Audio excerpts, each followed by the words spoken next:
All right, what's going on, beautiful people? You're listening to the North Shore 9 podcast presented by FanDuel, and this is the NS9 postgame show powered by Permani Brothers. I'm Tyler.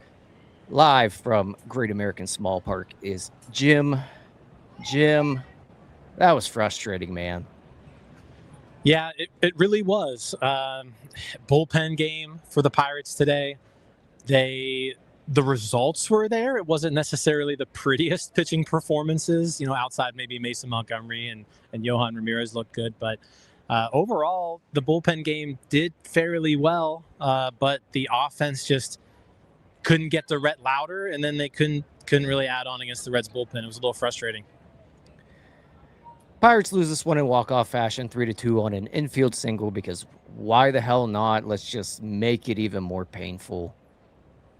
Like you mentioned, a bullpen game against Rhett Louder, who is absolute dog shit.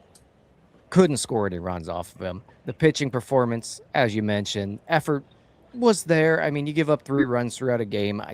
You expect to win that game. Was it pretty? Absolutely not. It was quite ugly to watch, to be honest with you. But they gave up 3 runs. What was uglier was this offense. This offense was absolutely atrocious again. They're 500. Yeah. What the hell? Back to 500, which is unfortunate because going into that homestand last week, they were, 3 games over 500? Yeah. And so now, you've lost 5 of 7. And yeah, back to 500. I don't know what Arizona's doing right now. I don't know what everybody else is doing right now, but if Arizona wins, then you're now 3 games back of them. When 3 days ago you were in possession of the last wild card. So yeah, it's been a frustrating last few days for this Pirates team, and you felt good going into this game against Rhett Louder. The Pirates offense has played really well against right-handed pitching. They hit Louder a ton earlier this year. But they just couldn't really get to him today. They got 2 runs across in Louder's 6 innings of work, but they really weren't able to do a whole lot of damage against him. Yeah, I mean, when you're in Great American Ballpark, you need to hit the ball over the wall. We saw that one time today, and we'll get to all that. But real quick, got to give a shout out to our guy Michael B. As per usual. Michael B. says, fire Don Kelly. He pulls Valdez for the cone man. He takes out Montgomery after only 7 pitches for really no reason at all. Don Kelly sucks. I definitely want to talk about that pinch running appearance. It ultimately didn't matter, but right. that one was a little mind-boggling to me. I think there were a couple Don Kelly things that happened today that I would like to talk about. So they didn't really bite the Pirates in the butt, but there were some questionable decisions made. One of the questionable decisions, I don't know if it's really questionable here, was the way they went about this game, Jim. They come out, push everyone back a day, go with a bullpen day. Yohan Ramirez gets to start on the mound. Yohan was good, Jim. Yeah. As much as you just hate bullpen games, right? I despise them. The strategy worked today for the most part. Like I said, they only gave up 3 runs, which you'll take that pretty much every day in this ballpark. They were lucky, I think, to be facing one of the worst offenses in baseball in the Cincinnati Reds, because this pitching staff, they did keep some runs off the board, but they didn't look very pretty in doing so. But yeah, I don't really fault the decision to do a game like this. They've played a lot of double headers. They've played 17 games in 17 days. I'm fine. It's what is it? July. It's hot. I'm cool with doing a game like this. And again, like, the reason why they lost today wasn't because of the pitching. So like they held up their end of the bargain today. I would agree with you. And again, it wasn't pretty. You give up 3 runs in 9 innings. I think a lot of times you expect to win that game. And Yohan Ramirez was the start of that. He goes 2 innings, strikes out 4. Little bit classic Yohan to start the game, all over the place a bit, but he settled in nicely. And what are the recent stats here, Jim, for Yohan? Yeah, since June 3rd, Yohan Ramirez is a 0.39 earned run average. I think that's over his last 18 games. That's a little bit over 23 innings in that time period. So he has been far and away the most effective Pirates reliever over the last, month, really 2 months, essentially. And yeah, he gets the ball today, opens up and leads off the game with a walk of Ellie De La Cruz. And so you're like, all right, here we go. Yohan Ramirez experience. But yeah, then he settled down, got the next 3 batters there in the first. He gave up another leadoff base runner in the second with a double to Nathaniel Lowe. But then fly out, strikeout. So 2 innings, 2 scoreless innings for Yohan Ramirez. Can't ask for much more than that, and he's been really, really good lately. As crazy as it seems every time he pitches, the results have been good for Yohan Ramirez the last 2 months. For sure, and like even with the walks that you mentioned there, like for the most part, he's even looked good. It's not like he's kind of dancing through raindrops or anything or battling with the bases loaded.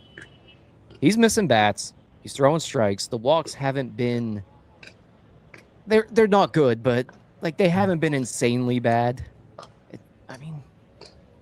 He's pitching his tail off right now, and of all the bad things that have been happening here lately, he has been a nice bright spot, and good for Yohan because he deserves it. Yeah, and again, starting this game off with 2 scoreless innings, that was big. You would have hoped the offense would have capitalized on that a little bit earlier. They weren't able to, but yeah, great start to the game for Yohan Ramirez. I mean, I said, danced around some trouble that was self-inflicted, but got the job done. Then they go to Hunter Barco. Hunter Barco recently called up. They go to Hunter Barco. Yep. Making his first appearance since, I believe, April 28th, maybe, somewhere in that ballpark. It was late April. And Hunter Barco picks up right where he left off. Gives up 2 runs. Yeah, it wasn't pretty. It wasn't pretty for Barco. He gives up a single to McLean in his first at bat, double to Ellie, and then a single. So single, double, single to start off the game. But I think Hunter Barco owes Endy Rodriguez like a steak dinner or something, because this game could have gone off the rails in this 3-inning span that Hunter Barco pitched in. But Endy Rodriguez with a caught stealing of Sal Stewart in the 3rd, and then another caught stealing of J.J. Bleday in the 5th. Hunter Barco gave up 8 base runners, 5 hits and 3 walks in his 3 innings of work. Somehow only 2 of those runs crossed the plate. And a large part, you got to give a shout out to Endy. I got to give a shout out to Endy there. I'm glad you did that there, because there was also something that you weren't able to see it in the ballpark, but the Reds burned up their challenges very early in this game. One of them being by Sal Stewart, who is just a big dumb bitch. I cannot stand that guy. Sal Stewart was annoying tonight. He was quite annoying. Yeah. I know that the Darter threw the B word around a lot last night. He should have saved it for Sal Stewart, because that dude is a turd. An absolute turd. He was very adamant in the first inning that he did not strike out. That ended up being a lost challenge. And then he gets caught stealing in that 3rd inning, and he's immediately like, no, go to replay. And he was dead. He was dead to rights. And then late in the game, he almost runs into the tarp, which I really wish he would have been running harder at it. There was that too. But all that said, with those challenges being gone, Endy was getting the Buccos some calls there. Hunter Barco got probably 3 or 4 calls that were a good bit off the plate or below the zone that Endy just straight up stole, and the Reds could not do anything about it. So Endy had a great day. At least great day behind the plate. He also probably should have had a 3rd caught stealing in that same what was that? That was which inning was that? That was the 5th when Ellie De La Cruz stole 3rd, and it was a great throw. Nick Gonzalez with a really slow tag on Ellie, so Ellie got in there. But I thought he had Ellie by a step there, at least if Nick could have gotten a quicker tag down. Yeah. Shout out Endy. 2 caught stealings behind the plate, and he also stole 2 bases on the base paths today too. Yeah, really nice day from Endy. But back to Barco. He does only give up the 2 runs through the 3 innings of work.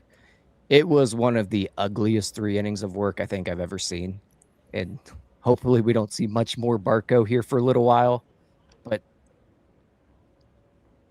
he leaves with them still in the game.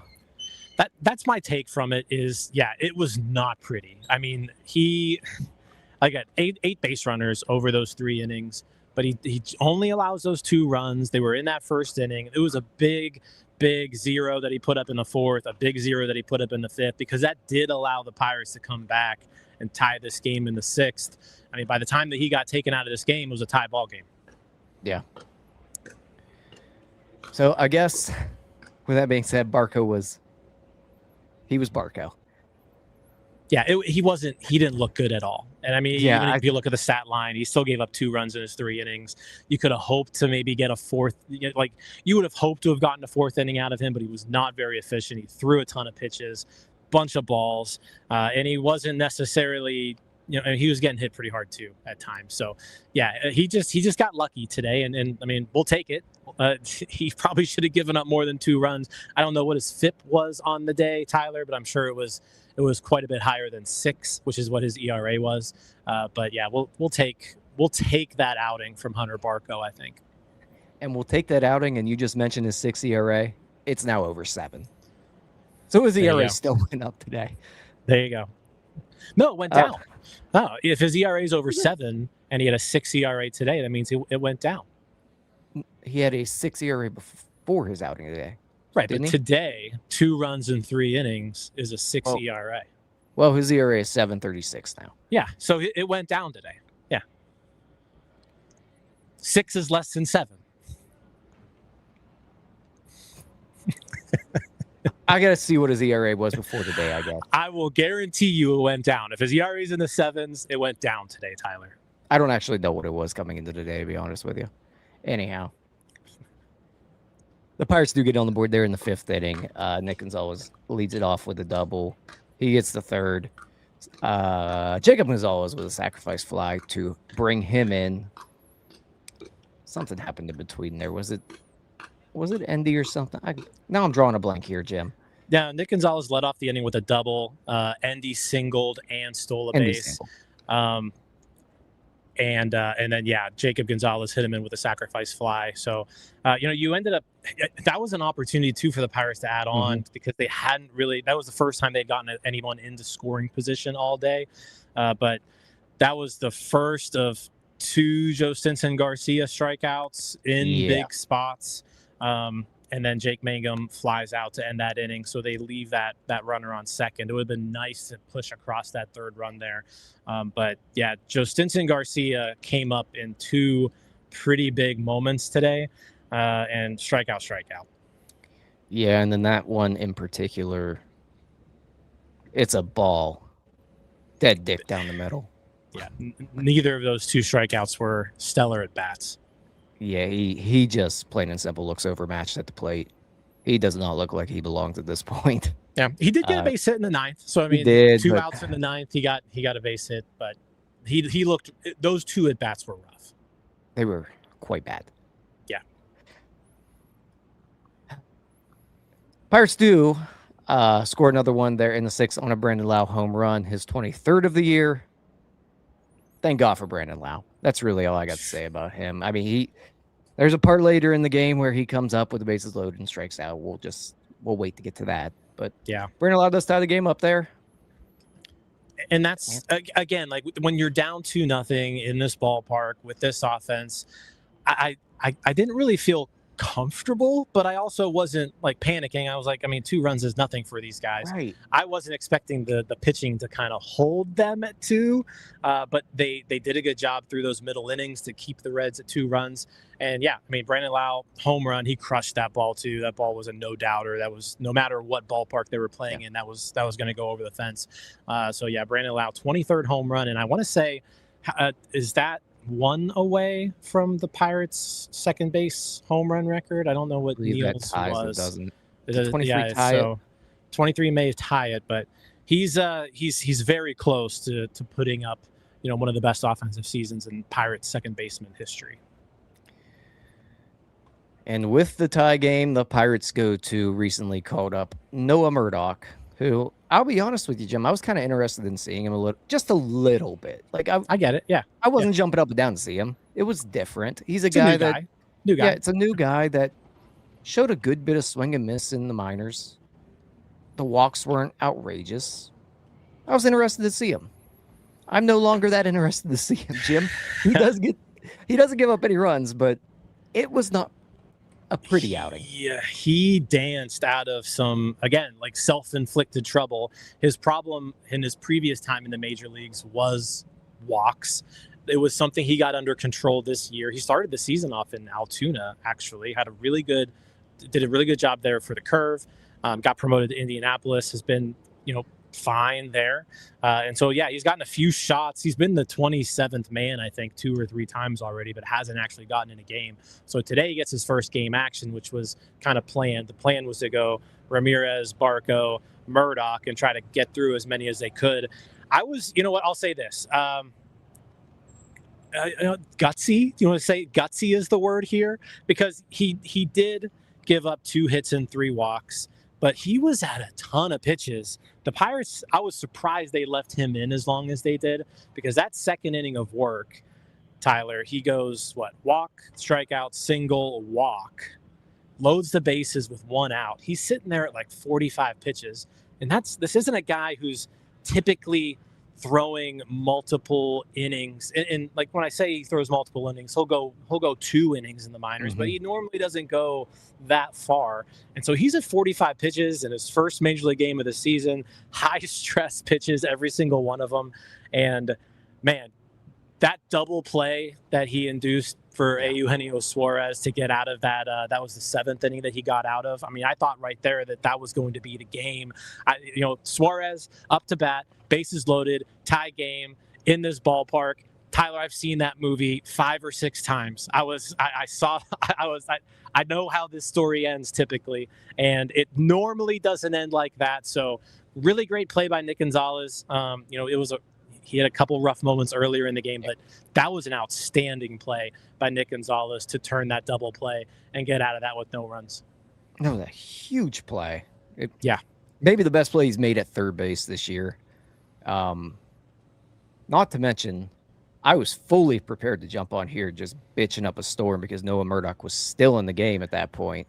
I had no idea why. I don't know what they're doing. I don't understand why he was still in there. And nobody was in the bullpen warming up. I think at that point, yeah, you know what? I'm pretty sure at that point, no one was warming up. I don't think they were. They were just riding Noah Murdoch there, which is... It was his game right there, yeah. That's a decision. It worked. It is a decision. One that I do not agree with, but real quick, another guy who doesn't agree with many of Don Kelly's decisions. We got to give another shout out to our guy, Michael B. here. He'll say it now. If Kelly used Barco yesterday, used Majinski today for 5 or 6 innings, the Pirates win 2-1 or 2-0. Just pure stupid decision. I can't really disagree with that. Hindsight's 20/20, but it worked out the way it worked out, I guess. I don't think pitching was the reason they lost today, though, at any rate. No, I don't think it was. Before we move forward here, let's kick it over to Cody and the folks at IQ Bar. This episode is brought to you by IQ Bar, our exclusive snack hydration sponsor. IQ Bar protein bars, IQ Mix hydration mixes, and IQ Joe mushroom coffees are the delicious, low-sugar, brain and body fuel you need to win your day.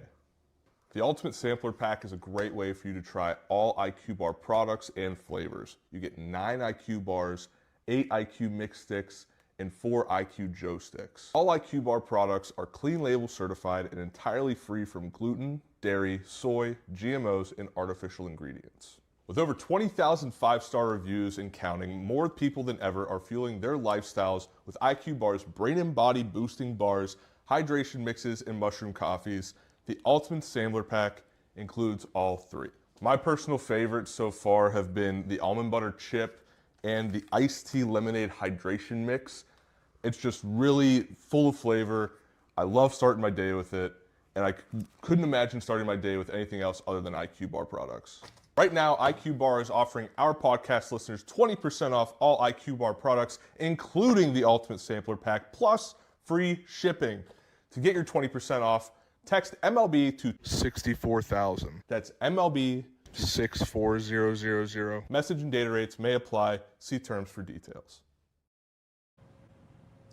I know you mentioned there that it felt like that was a spot where this game was just going to get out of hand. You've seen that movie a bunch of times. But earlier in that inning, it felt like a spot where the Pirates really could have broke that thing open. They have the bases loaded. And they have Brandon Lau up. Doesn't go their way, I guess. Just a day of missed opportunity. Not even like a lot of missed opportunities, to be honest with you, Jim. They really didn't have that much traffic today. No, they didn't. They did have some opportunities, right? And that seventh inning was definitely their biggest one. Andy Rodriguez with a one-out walk. Jared Triolo pinch hits for Jacob Gonzalez against the left-handed pitcher. He draws a walk. Jake Mangum gets hit by a pitch. So, like, the Pirates got three guys on the bases that inning. They didn't actually get a hit. Nick Gonzalez was the only one who put the ball in play, and that was a fly ball to center field. And this is just one of those situations where Brandon Lau, as valuable as he's been to this team, he does have a pretty big weakness, and it's if he's facing a pretty decent lefty specialist out of the bullpen, sometimes he just doesn't look good, right? And this was one of those opportunities where, like, he had a chance to do something there against a tough lefty with the bases loaded and couldn't come through. That was unfortunate. But I mean, I think even bigger though before that is you did have two guys on for Jhostynxon Garcia, where, like, you specifically called this guy up yesterday to start against a left-handed pitcher. You're now getting a perfect opportunity for him to face another left-handed pitcher in a big spot in today's game, and he strikes out swinging on, not a great at bat either. So that was discouraging. I don't expect Lau to come up big against the lefty every single time. You'd like it to happen every once in a while, but I think the real issue with that inning was, like, Garcia. I mean, he's the guy that you called up to hit lefties, and he hasn't done it, at least so far in the last 2 days. Yeah, strikes out on 3 pitches. First pitch of the at-bat is a slider that's just hanging at the top of the zone, doesn't swing at it, and then he's just hacking after that. Again, he looks overmatched pretty often. You mentioned it, he's up here to face the lefties, essentially, and he's got to start coming through here. Yeah. I mean, I don't know how much time he's going to have, because he's had a couple opportunities this year and he just hasn't taken advantage of them. Right. And you see what Esmerlyn Valdez has done with his opportunities. He didn't seem like he was going to get a lot of opportunity. Yeah. But he just took it and ran with it. We have not seen that from the password yet. No.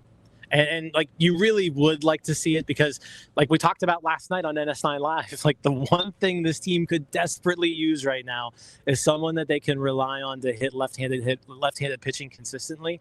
Right now, it's basically Esmerlyn Valdez can do it. Brian Reynolds has been doing it fairly well. Griffin and Cruz are on the IL. No one else on this team is above average against left-handed pitching, and you would hope that the password would be one of those guys that you could count on in situations like that, and it just hasn't happened yet. Hell, I wish he could just look halfway decent so it could be some trade bait at this point.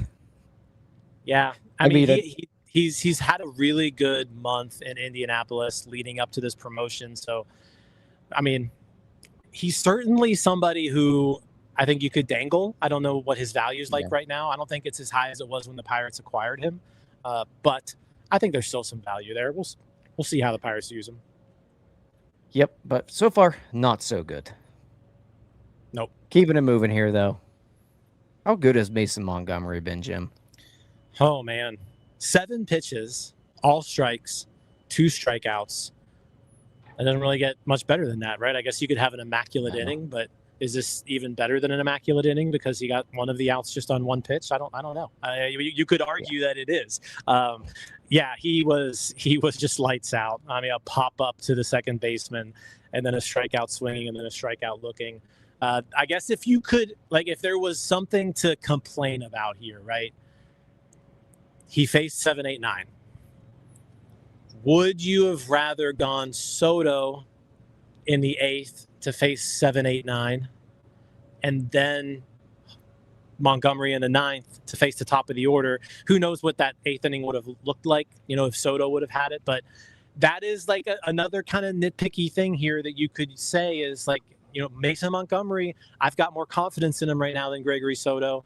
So maybe like I said, I see both ways there, because you want to keep the game tied going into the 9th.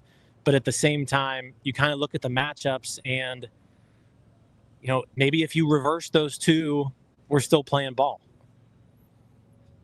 I think if you're going by feel and what you've seen of late and how they've thrown, Montgomery's probably the guy you want facing the better bats in the Reds lineup. I don't think that's a question. I can understand going with Soto just because of the track record and just, he has the experience in those situations. I think there's also a third scenario here where you look at it and go, Mason Montgomery threw 7 pitches. Let's ride him out a little bit longer here. Just maybe give him a batter there in the 9th, see what it looks like, and go from there. I think that might be the option I would have gone with. That's a scenario where, the dude's thrown 7 pitches. I mean, you have pitchers throw that in one single at bat. Right? If he would have started that inning with a 7-pitch at bat, you would have still kept him in to finish the inning, right? So what's the difference if he just starts the 9th with 7 pitches? So, that's another good point. I mean, that in hindsight, probably should have done that, right? Because it didn't end up working out for him. Yeah, and then I think the other part of it is that you're in a tie game at that point. It's a bullpen day. You're going to be short on arms here. Probably stretch it as long as you can here. If you can get an extra inning out of Montgomery and you're going to extras, you have Soto there in the 10th. I think that's the move I make there. Again, hindsight's 20/20. But 7 pitches, with how good he looked, I have a hard time pulling him there. And especially coming up against the top of the order. Right. You want your best to face their best, and Soto's been one of their best this year. As unreliable as he's been at times, he's still been one of their best. And that's the route they went, and it didn't work. It did not, but Montgomery was awesome. He was. Yep. Pirates kind of went down with a whimper there in the 9th. You mentioned the Garcia single. Yeah, I guess Emilio Pagan too, which I don't know if any of you have been to a game at Great American Ballpark. Let me tell you this. Emilio Pagan is trash. He's awful. He's got I think he entered today's game with a 5.1 ERA, something like that. He's a terrible closer, one of the worst closers in Major League Baseball. The light show they have for this guy at this ballpark, Tyler, it astounds me. It's the way that they treat this guy with a 5+ ERA. It's incredible. Absolutely incredible. You'd think that Jesus Christ was coming in to close this game with the way that they do these light shows here. Good but to anyways, he shuts the Pirates down in the 9th, so maybe the light show worked. I don't know. Yeah, I mean, maybe the Pirates need to get a light show for Gregory Soto. That's better. That's what. Yeah, maybe we need more. Maybe we need more light shows. Maybe that's what we need. Well, and then they went to Gregory Soto, and he immediately gives up a double to Ellie De La Cruz. Ellie killed him today, though. We got to take a second there, I think, to talk about Ellie. Walk, stolen base, double, stolen base, double. I mean, Ellie won the game for him today, and he's probably the best guy on this field. If you just kind of look at it from a pure talent standpoint, the Reds don't have anyone else on their team that I think I'd take over, the Pirate at their position. But Ellie is really good, and he kind of took over this game. They intentionally walk Sal Stewart after that. Soto does bounce back with a strikeout of J.J. Bleday. But then the Gregory Soto that pops up now and then pops up again, and he walks Tyler Stevenson. You can't walk guys. And Nathaniel Lowe grounds to Triolo, who's just not able to turn a double play there. Yeah, and I mean, that walk to Stevenson was huge, right? Because you had runners on first and second, like a ground ball, right? Like a weakly hit ground ball, like Lowe hit, doesn't score a run with runners on first and second. You get an out of it, and then you move on. But that walk to Stevenson hurt because it moved that game-winning run to third base, and now all you had to do was what they did. I mean, Soto made a good pitch. He got Lowe to do what he wanted him to do. It was a chopper up the middle. Triolo. I think Triolo and Lau both made like a valiant effort on that play to do what they could do, but it was just a little bit too slow moving of a hit to turn the double play. And yeah, that walk of Stevenson really came back to bite him. Yeah, it's the similar thing that happens to Soto a little bit too often. He just free bases too often, and I think on the walk off. It is what it is. Just a slow grounder. I don't know if anybody on this team and not many guys in the world are going to turn a double play there. I would have been shocked if they had turned two there. Just with the way like the ball was taking Triolo towards first base. He had to spin around, throw it to Lau. Lau was off balance, go in that direction. So I mean, it was a really tough play to turn. And they almost made it. Like they almost made it. But Lowe beat it by just a step. Yeah. And that's the way the cookie crumbles, I guess. I guess so. Pirates lose it 3-2. Real quick, I know you mentioned the pinch run. I kind of glossed over that. That was the 8th inning. That was in the 8th, yeah. Esmerlyn Valdez with a 1-out double in the 8th of a tie game, 2-2. Valdez doubles there, and Don Kelly goes to Billy Cook as a pinch runner. I kind of wanted to tweet out questioning that, but I'm going back and forth on that, Jim. I don't know if it was the right call or not. It didn't matter at the end of the day. If you get a base hit, Billy Cook runs really well. I understand it. I just don't. I think where I'm at with it is if the Pirates had been up 3-2 in that position and you're doing it to, expand the lead and then hold a lead later on, I'm all for that move. In a tie game, like you still have to take the lead here. You have to take the lead, and it's not like Esmerlyn Valdez is slow either. Right. I mean, he's 68th percentile in sprint speed in baseball. Like he's very much an above average runner. Billy Cook is obviously a lot faster. He's 95th percentile in sprint speed. So yeah, he's faster. I think what I'm curious, and I tweeted this out because I think the only way to really find out is if you just manually go through and look at all the plays. But I'm curious how many times Esmerlyn Valdez hasn't scored from second base on a base hit to the outfield, because I'd venture to say it's not many times. Like I would say like the percentage of Valdez scoring on a base hit from second base is quite high. He's not that slow. So I wouldn't have made that move because, then that puts you in the peculiar situation where, had this game gone to extras, again, it didn't, but had this game gone to extras, you would have had Brandon Lau leading off the 10th with Brian Reynolds on deck and Billy Cook batting third, right? So right, that's the issue, right? Like they didn't have a lead. They were tied. If they had the lead and then extras were a thing that would only happen if the Reds scored, go ahead and do it. I wasn't a huge fan of the decision, mostly because I don't know how much you gain there for how much you potentially lose later in the game. It's I really want to know how many times Valdez just hasn't scored on a base hit from second base. I can't, off the top of my head, I can't remember it happening often. I'm sure it has, but I can't remember it happening too often, Tyler. Yeah, and I think one of the reasons I didn't really dislike it right off the bat was I want Cook to steal third there. There's one out. And he just doesn't run it all.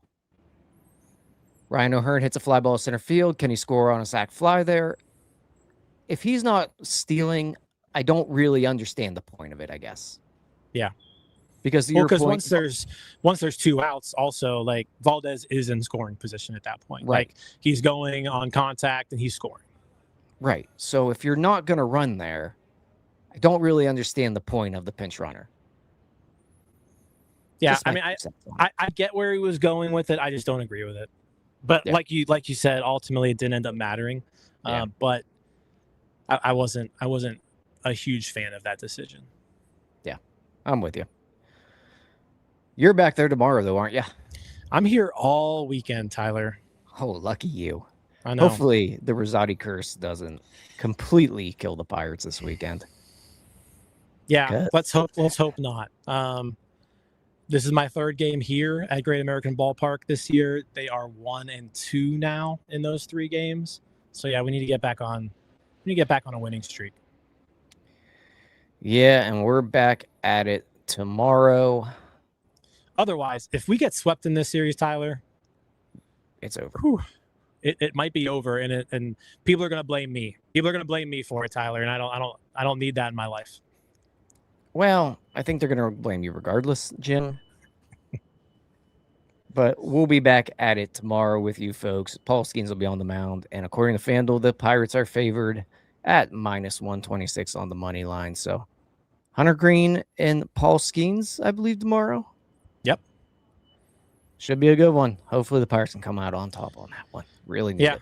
Gonna have to hit. Let's get the bats to wake up a little bit.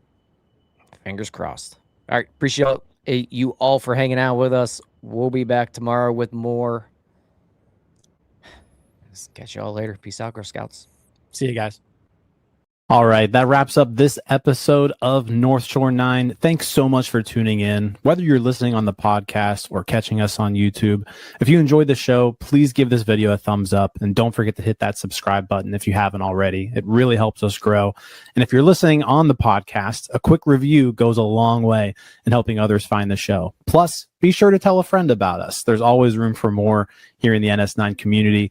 And for those looking to support us a little more, consider joining our Patreon, become an MVP member, and get exclusive perks while helping us continue to bring you more of the Pirates content you love. Thanks again for all your support, and let's go Bucks.